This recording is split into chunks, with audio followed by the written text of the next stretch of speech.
The best teachers are those who show you where to look, but don't tell you what to see, said Alexandra K. Trenfor. I agree. When I think about teachers who inspired me, challenged me, and changed my life, they were often not simply telling me how to see the world, but showed it through their actions. I think of my middle school teacher who first saw my leadership potential and gave me a chance to lead a team when I wasn't even sure I had it. He believed in me and gave me a chance. I think of my English teacher in high school who pushed me to celebrate the joy of learning and writing and reading instead of being simply stressed about the grades I got. Even though I got C and D for my writings, she believed in me and didn't stop me from revisiting her office hours for more feedback.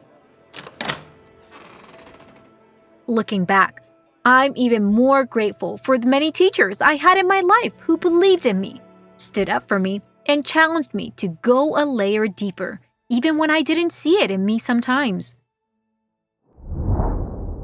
Teachers are important figures in all of our lives, and I'm sure as I share my story, you could easily reflect on thinking of a few teachers in your lives who changed your life too. But what does it really mean to be choosing a career as a teacher? What skills would one have to be good at? And why do they choose to become a teacher? Hi, I'm Monica King, founder and CEO of Innovators Box and the host of this podcast, Curious Monica. Today, I'm excited to dive into what it's like to work in empowering youth and as a teacher as a career.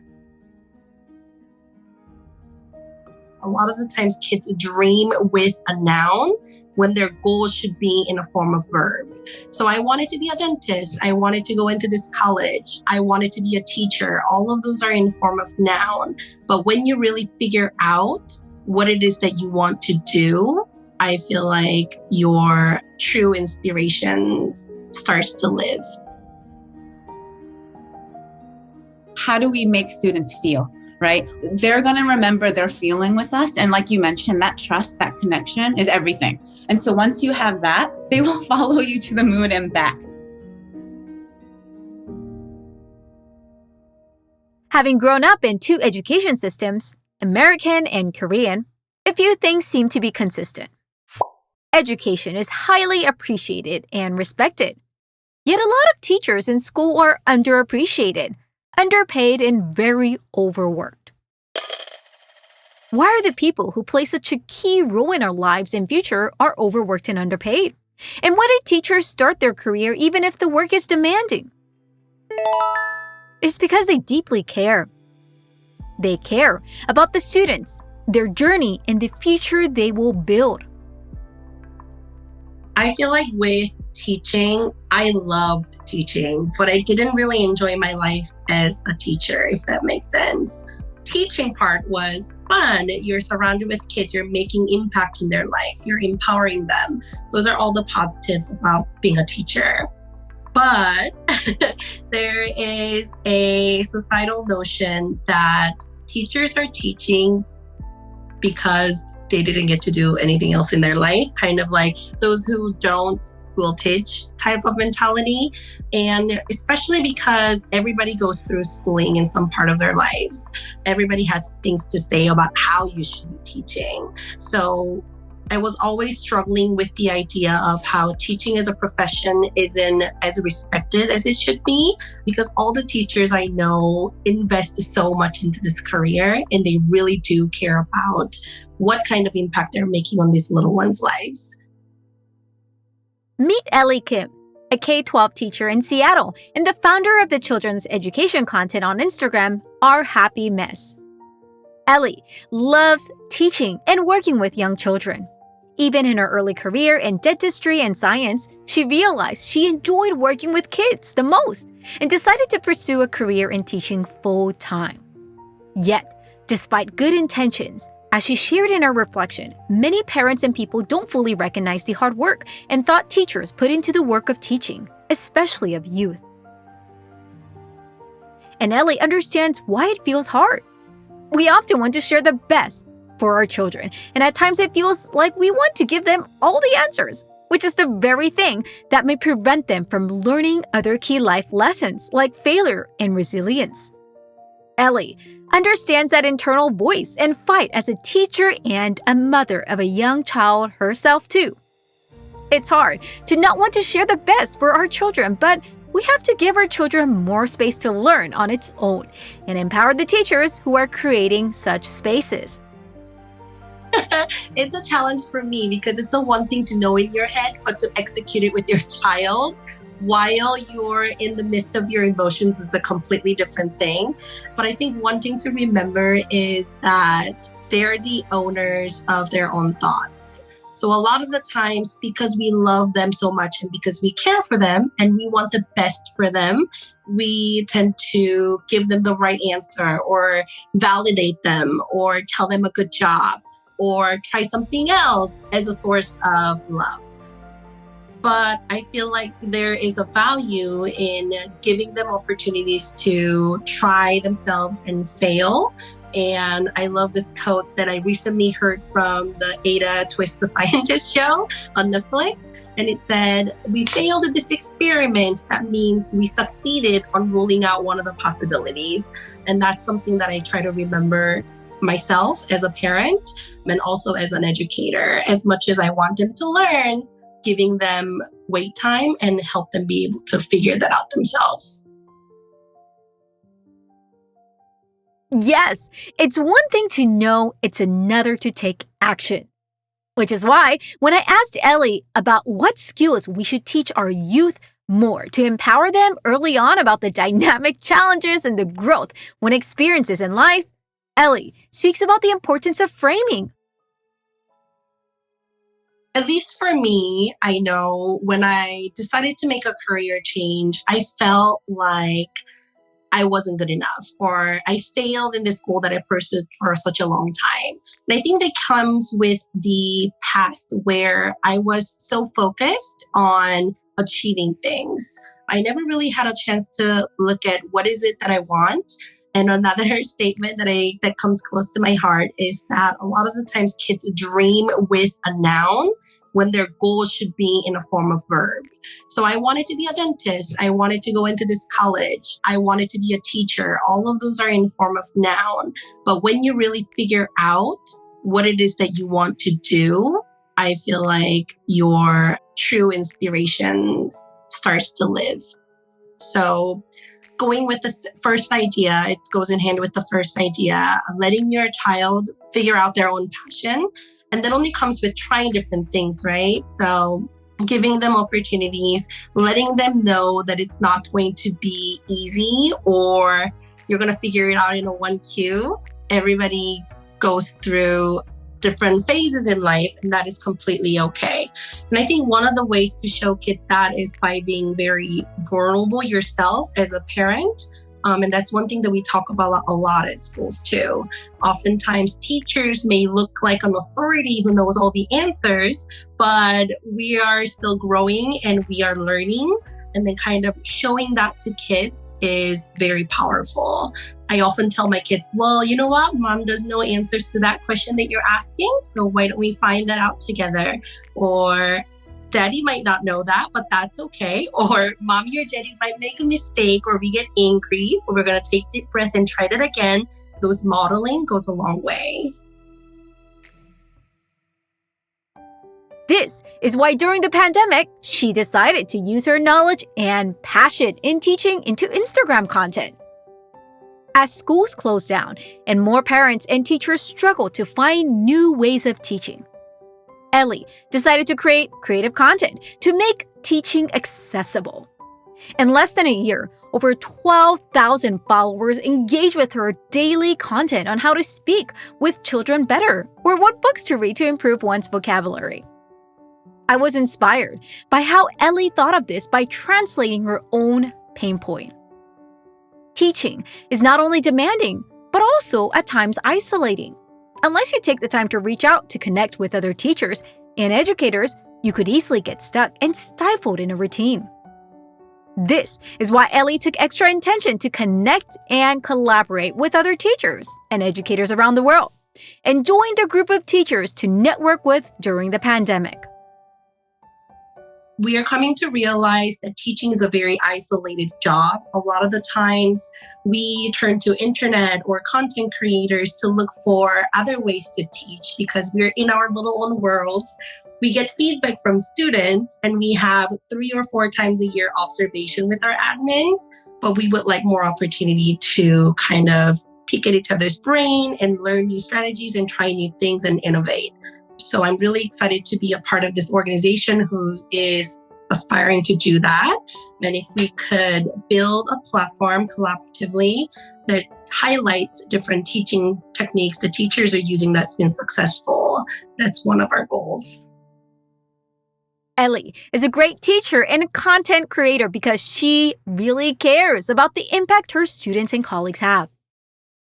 It reminded me of the passion and dedication Margaret Park also had in why she decided to become a teacher.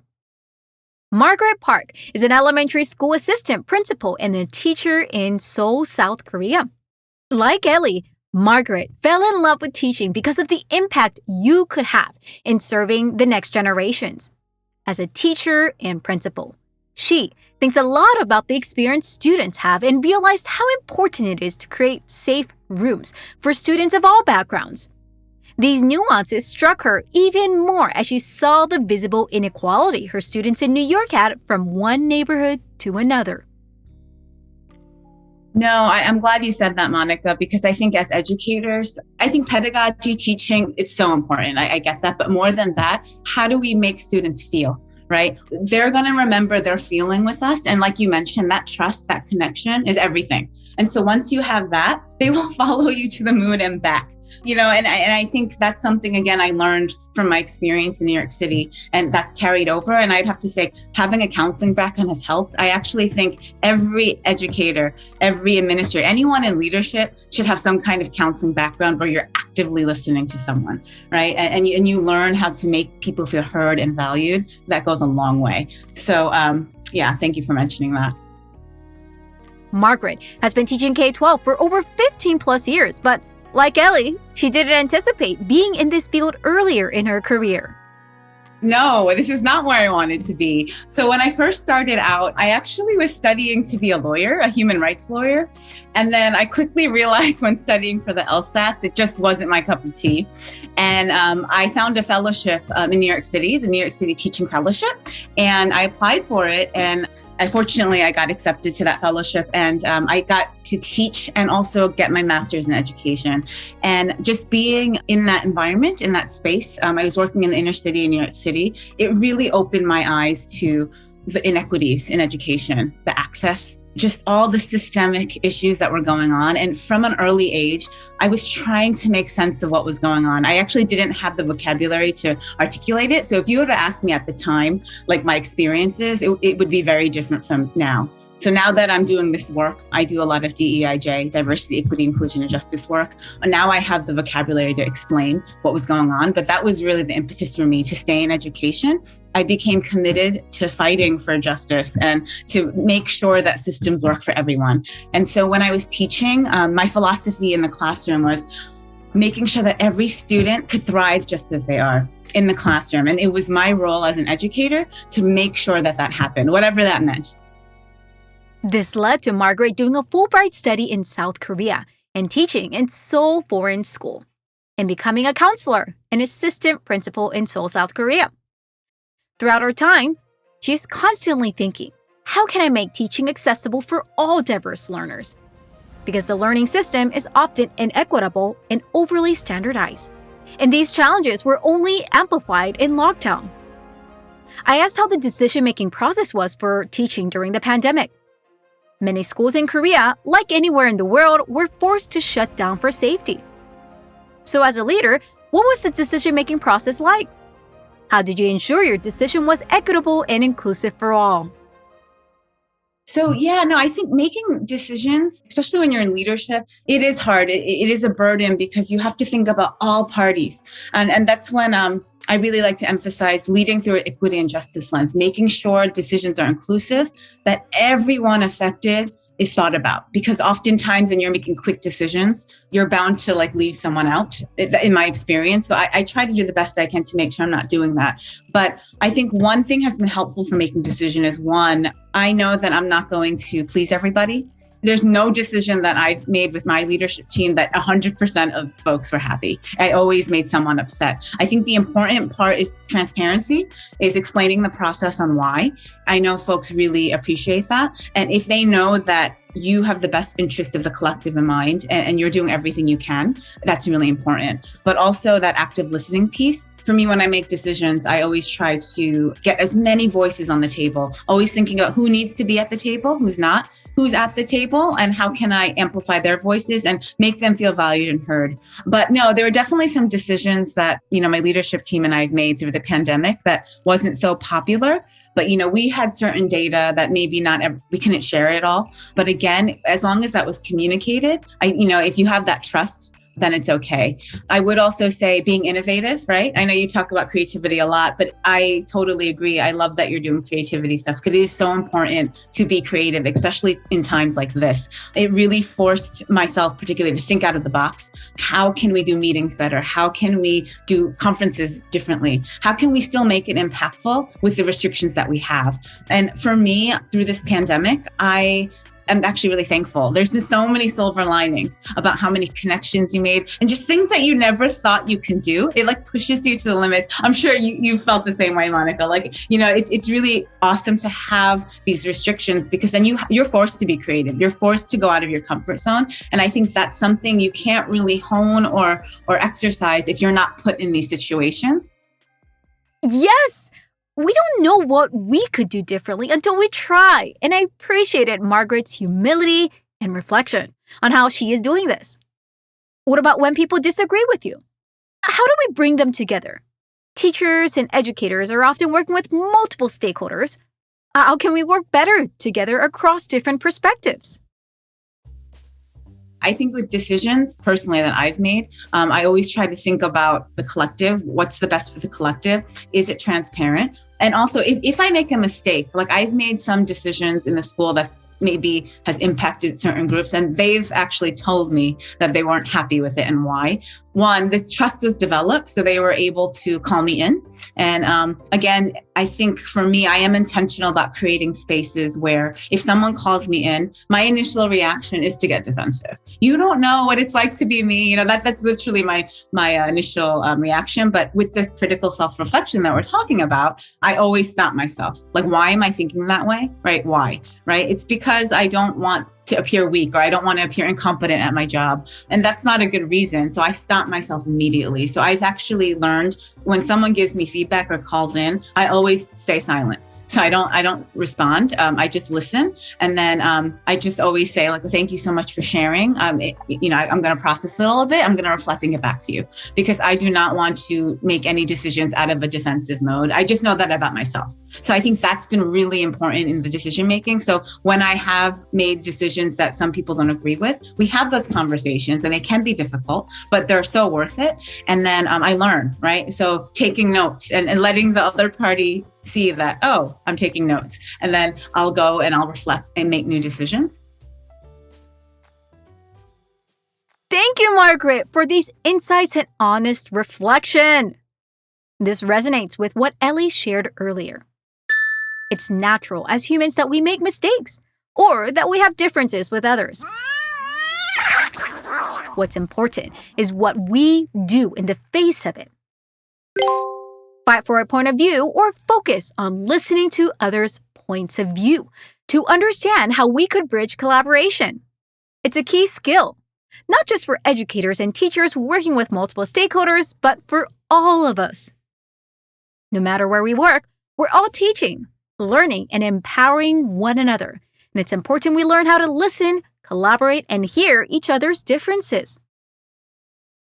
Most importantly, speaking with both Margaret and Ellie taught me how much of a difference it makes to have teachers who really care about the quality of the learning experiences students have. Those early experiences we have in our life shape how we see and think of the world. And I'm so grateful that we have so many incredible teachers like Ellie and Margaret around the world. Please take a moment to thank a teacher you know in your life for the work they do and in your community. Learn more about each of Margaret and Ellie's story by also finding them in our show notes. I hope today's conversation inspired you to rethink about education. Whether you're reminded of a teacher in your life or reminded of why you fell in love with your field as an educator, I hope we continue to honor the expertise and insightful work teachers carry in our society. This was your host, Monica Kang, founder and CEO of Innovators Box, and you're listening to Curious Monica. I hope you enjoyed today's episode. Next week, I'm eager to visit some friends who are bringing impact and empowerment through their businesses. What does it mean to be a social entrepreneur? And how do you do business with a purpose? Curious? Join me next week and we'll learn more. Have a Merry Christmas and a Happy Holiday! P.S. Notice some Christmas music throughout our episode today? Yes! You're noticing our songs from our latest holiday album by Innovators Box Studios called Pause to Wonder. As we think about the end of the year and reflect, I hope these songs also inspire you to celebrate your journey as an innovator. Calendar is our song celebrating the end of the year and the long-distance relationships we have with our loved ones around the world. Happy Christmas, and see you next week!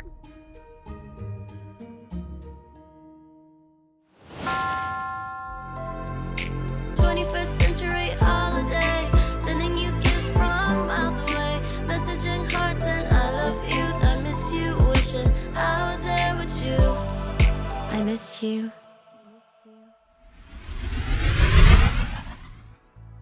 Oh, hi. I'm Kelly Gravo, a creative intern at Innovators Box, and I hope you're enjoying Curious Monica. Something I've been really curious about this past year is baking in the kitchen. I've been sharpening my technical skills with galettes, pastries, and hopefully in the future, cake. This show is brought together by our amazing podcast team at Innovators Box Studios. Shout out to our audio engineer, Sam Lemmert, me on marketing, website designer Akriti Pandey, graphic designer Monica Escobar, Leo Orsini on social media graphics, Sarah Banderita and Floor on project assistance, and Luke Helder on music. And of course, this show is hosted and directed by the curious woman herself, Monica Kang, founder and CEO of Innovators Box. To continue the curiosity and creativity of the workplace, visit us at innovatorsbox.com. Also, don't forget to subscribe, leave a review, and share. We would love to hear what you're curious about and what mysteries Monica can uncover in our future episodes. See you next week.